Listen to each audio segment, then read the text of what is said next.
Hello friends, welcome to Food Infinity channel. आज मैं आपके साथ शेयर करूंगी नींबू की चटनी, जिसे आप साल भर रखकर भी खा सकते हैं। बिल्कुल भी ख़राब नहीं होती है और झटपट तैयार हो जाती है। और सबसे बड़ी बात यह है कि ये बिल्कुल भी ना के बराबर मसालों से बनकर तैयार होती है। आप इसे ब्रेड पर भी लगाकर खा सकते हैं। वैसे हम इसको नींबू का अचार भी बोलते हैं, क्योंकि ये साल भर ख़राब नहीं होता है। और इसको हम पराठे पूड़ी किसी के भी साथ खा सकते हैं, सफ़र में भी ले जा सकते हैं।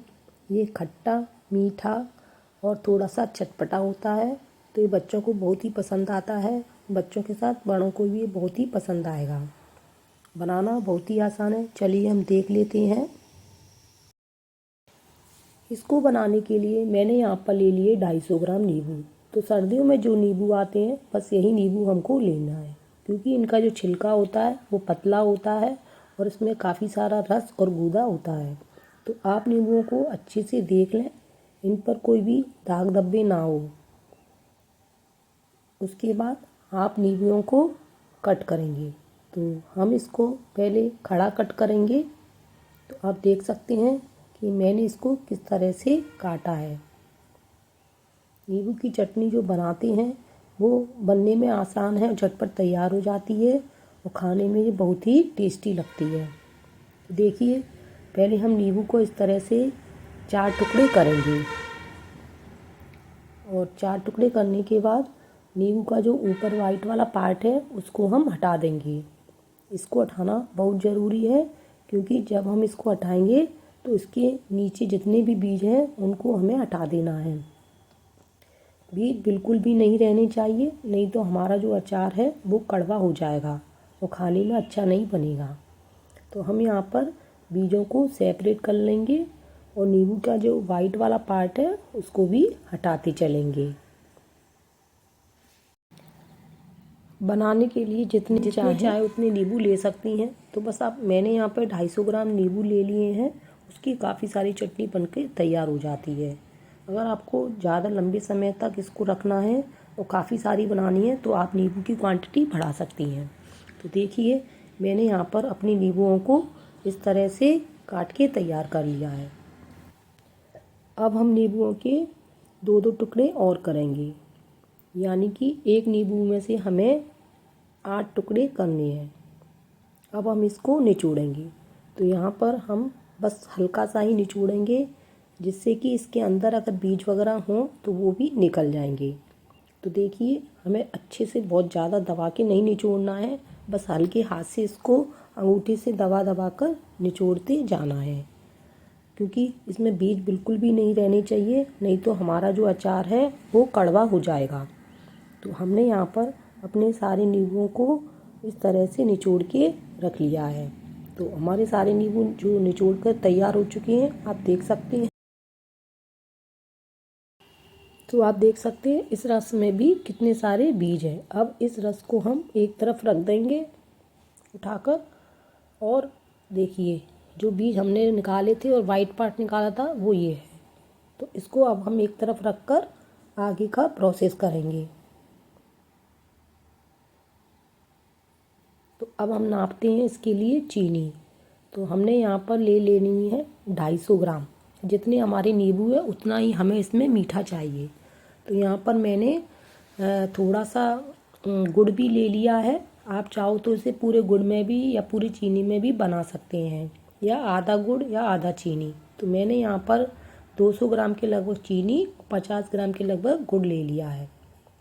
और जो नींबू हमने पीस के तैयार किए थे उनको अब हम ग्राइंडर जार में डाल देंगे। यहाँ मैंने अभी आधे नींबू ही ग्राइंडर जार में डाले हैं।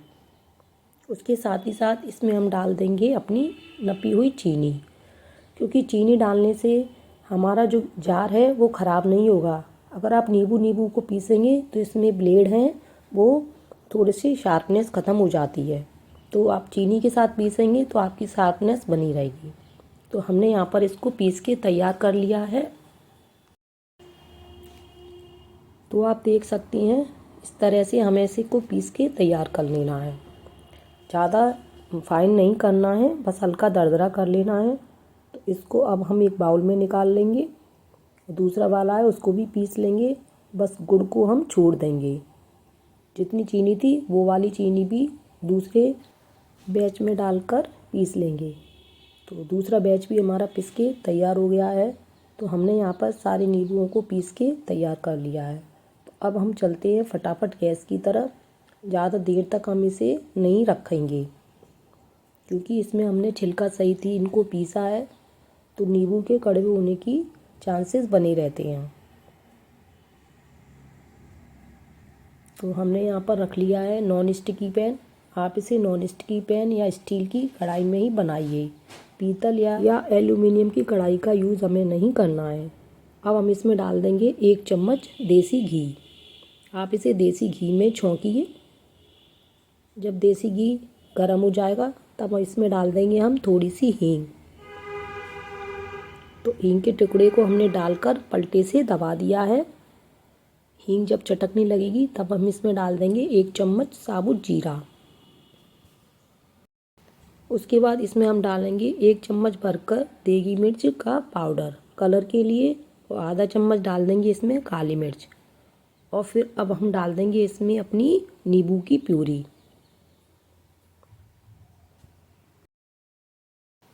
आप देख रहे होंगे इसमें हमने किसी भी खड़े मसाले या साबुत मसाले का यूज़ नहीं किया है, बस जीरे में ही छौंक के हमने इसको बना के तैयार किया है।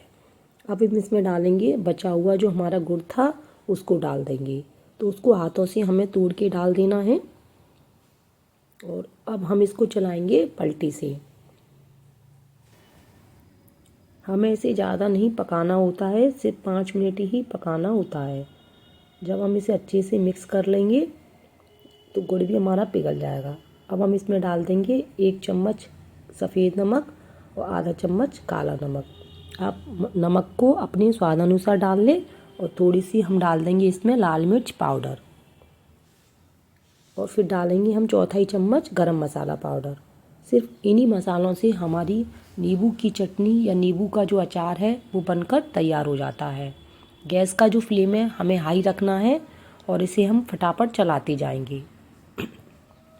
जैसे जैसे ये चलती जाएगी वैसे ही ये पतली होती जाएगी, क्योंकि इसमें हमने चीनी और गुड़ का इस्तेमाल किया है इससे। लेकिन जैसे जैसे हम इसको चलाएंगे ये थोड़ी देर में गाढ़ी हो जाएगी।